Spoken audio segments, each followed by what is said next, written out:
really find him charming? Well, in a kind of reptilian way. I mean, charming in the sense that his whole life is devoted to winning people over. Yes. Kind of like Bill Clinton was, and I think he's good at it. But I also think someone said to me the other day, Newsom could pass a lie detector test on saying anything. Like there's a coldness inside that allows. He's a sociopath. I think he's a snake oil salesman. I think he's a liar, and I think that he destroyed the state of California. Full stop.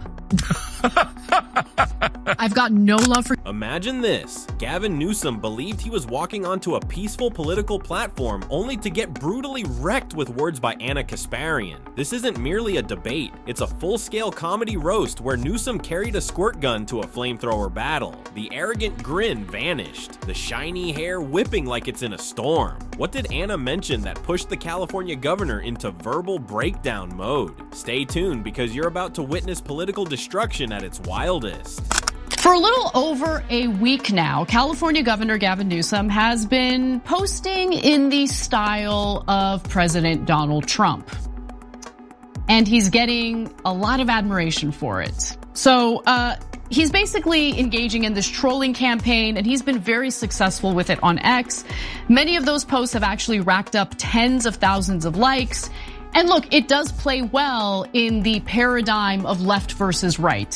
When you see politics as team sports and nothing more than tribal politics. Before we continue, hit that like button and subscribe because you know you don't want to skip out on this one. Picture entering a room believing you're the brightest, smoothest, most refined person there, only to discover someone else arrived with evidence, sarcasm, and the kind of verbal explosives that shatter your entire act to fragments. That was Gavin Newsom's week. The California Golden Star, the man who treats every briefing like it's a GQ photo shoot, suddenly found himself standing before a human flamethrower named Ana Kasparian. And let's just say it did not finish well for Governor Perfect Hair.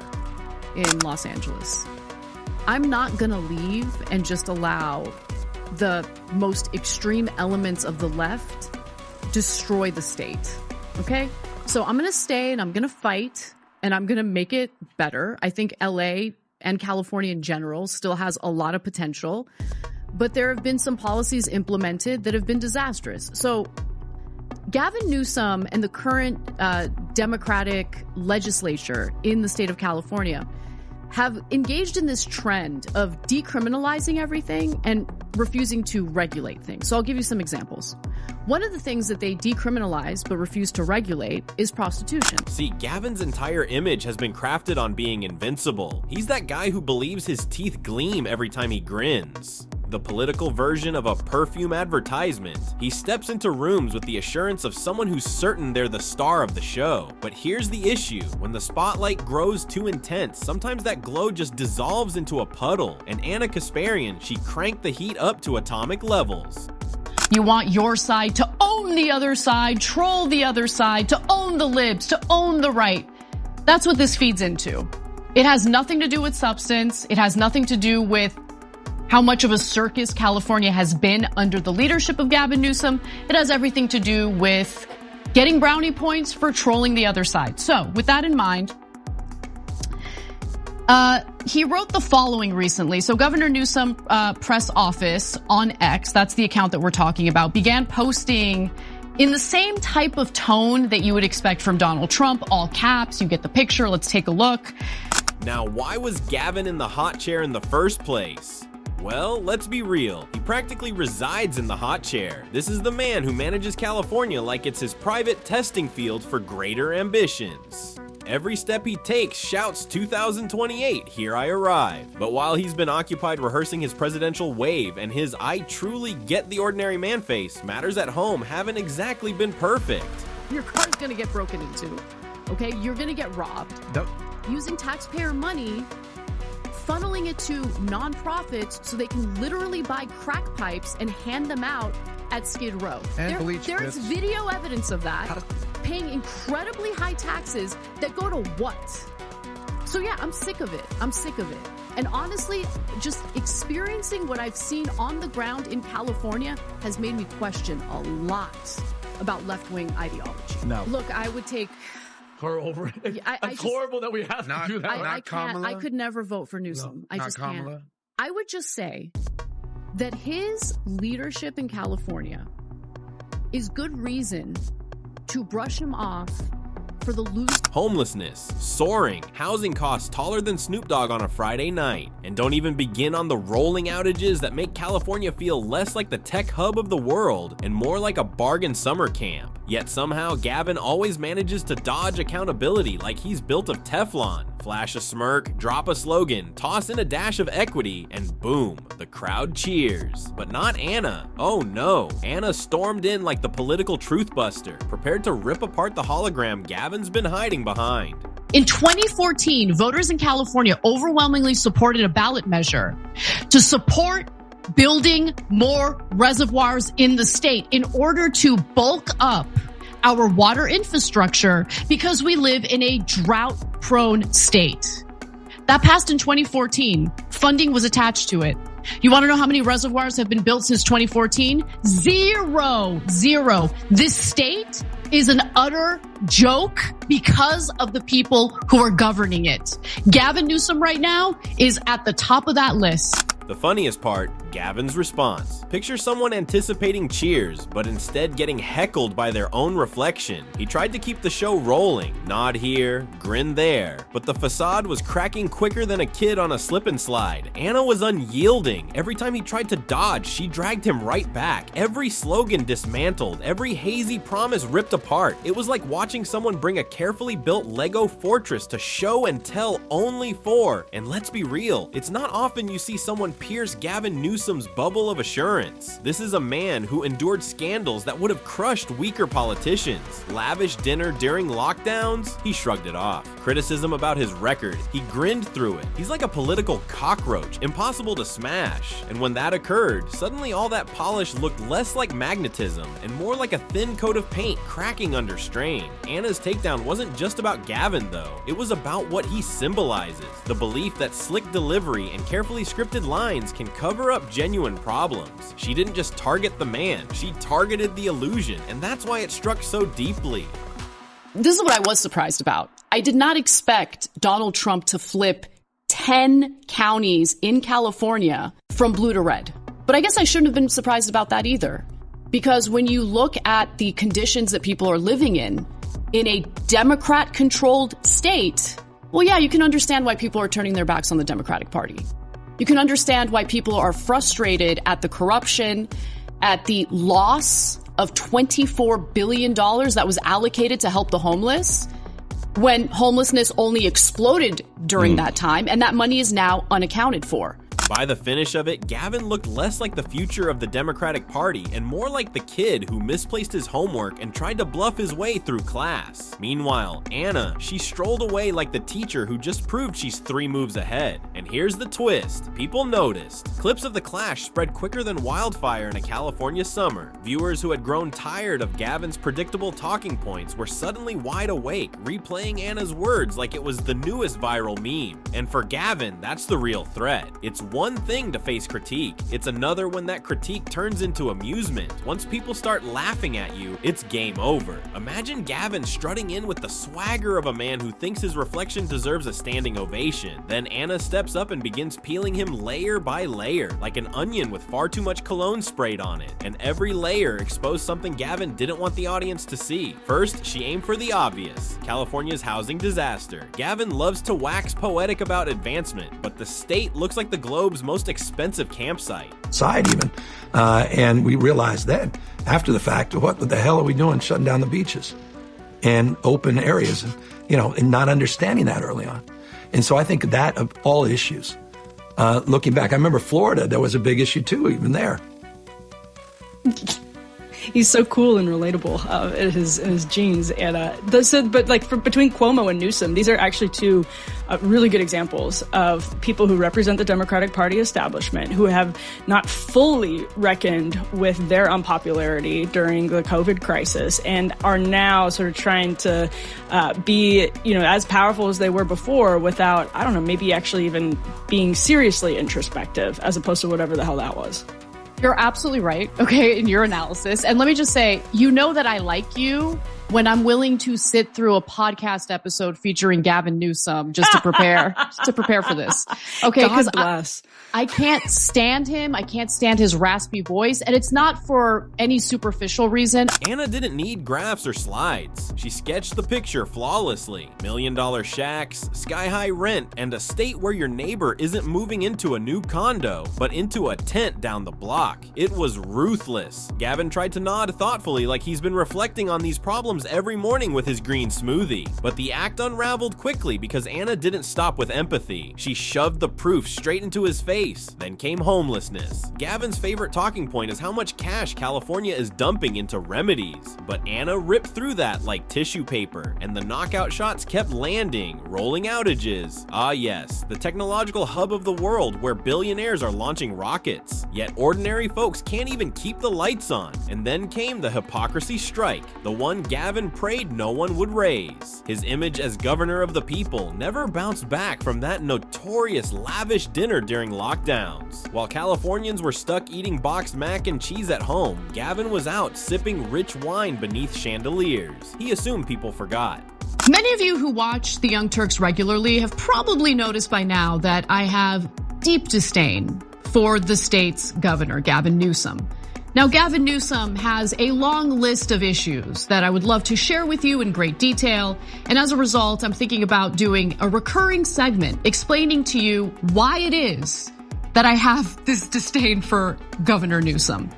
Today, I want to focus on what I would argue is one of the most egregious actions Newsom has taken to protect private utility companies that have sparked deadly fires. But Ana reminded everyone she didn't even need to embellish. It was the perfect snapshot of Gavin's double standard. When she mentioned it, you could almost hear a collective gasp followed by chuckles. Because really, what's funnier than the guy demanding rules for everyone else getting caught breaking them in the fanciest way imaginable? At this stage, Gavin looked like a student trying to argue with the teacher who holds the grade book. He tried to sidestep. He tried to throw in some slogans: equity, resilience, transformational shift. The kind of phrases politicians use when they want to sound profound but actually mean nothing. But Ana wasn't buying it. Every time he dropped one of those lines, she slammed it down with the force of a ping pong paddle, sending the ball right back at his forehead. The man who normally glides by on style points was being pushed to actually answer with substance, and it wasn't attractive. By then, Gavin wasn't debating Ana, he was enduring her. His replies got shorter, his grin tighter, his confidence thinner. Ana, on the other hand, only grew keener. You could almost see her relishing the unraveling, not in a harsh way, but in the way someone enjoys finally cutting through a politician's facade. It was invigorating, and people savored every moment. Oh, I'm sure he really does find it funny. He's not bothered by it at all. You just heard the bitter statements of a snake who unfortunately serves as the governor of California. Some like to refer to him as Gavin Newsom. I like to refer to him as a smarmy failure of a politician out of the state that I was born and raised in. Nonetheless, Gavin Newsom was fighting hard to be the guy who stepped in to replace Joe Biden, if he dropped out of the race, of course. And now some are noticing, look, he's not really doing the type of campaigning for Kamala Harris that he was doing for Joe Biden. What's going on here? Now, of course, the best part, Gavin didn't even grasp how bad it was until it ended. He walked out, still attempting to project assurance. But the internet had already crowned Ana the victor. Clips of his stuttering, his uneasy smiles, his failed retorts were looping on social media. And Ana, she became the highlight of the night. Praised as the one who finally punctured Gavin's overblown balloon. It was more than just a takedown, it was a revelation. Gavin's entire political identity is built on image, polish, and ambition. Ana peeled that back and revealed the messy truth underneath. And once people noticed it, they couldn't unsee it. Because here's the reality. People can pardon errors. They can even pardon scandals. By the moment it was finished, Gavin looked like a man who had been flattened by a rhetorical freight train. The governor with presidential hopes had just been reduced to a meme. And Ana, she didn't just win, she obliterated. When the dust cleared, it wasn't only Gavin who looked shaken. It was his entire brand. Because make no mistake, Gavin Newsom isn't just a politician. He's a publicity campaign in human form. The suit, the hair, the smooth delivery, it's all part of the package. Nice gloss on Governor Newsom. I want to tell you what he's really about. Now, nearly 5 years ago, California suffered the deadliest and most destructive fire in the state's history when Pacific Gas and Electric's 97-year-old equipment failed and sparked the Camp Fire. The blaze began on November 8th, 2018 in Northern California's Butte County.